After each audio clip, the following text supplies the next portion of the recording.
புதுச்சேரியில் இடித்து நொறுக்கப்பட்ட கடைகள், போலீசாரிடம் சிறிய வியாபாரிகள் வாக்குவாதத்தில் ஈடுபட்டதால் பரபரப்பு ஏற்பட்டது.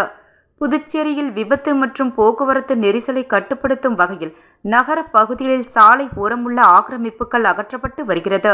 அதன்படி இன்று புதுச்சேரி பாரதி வீதியில் நகராட்சி மற்றும் பொதுப்பணித்துறை அதிகாரிகள் ஜேசிபி இயந்திரம் கொண்டு போலீஸ் பாதுகாப்போடு சாலையின் இரு புறங்களில் உள்ள ஆக்கிரமிப்புகளை அகற்றினர்.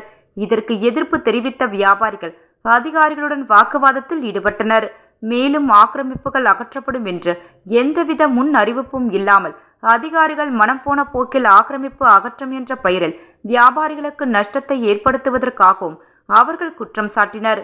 மேலும் வியாபாரிகளுக்கு ஆதரவாக பல்வேறு சமூக நல இயக்கங்களும் களத்தில் இறங்கிய அதிகாரிகளுடன் வாக்குவாதத்தில் ஈடுபட்டதால் பரபரப்பு ஏற்பட்டது.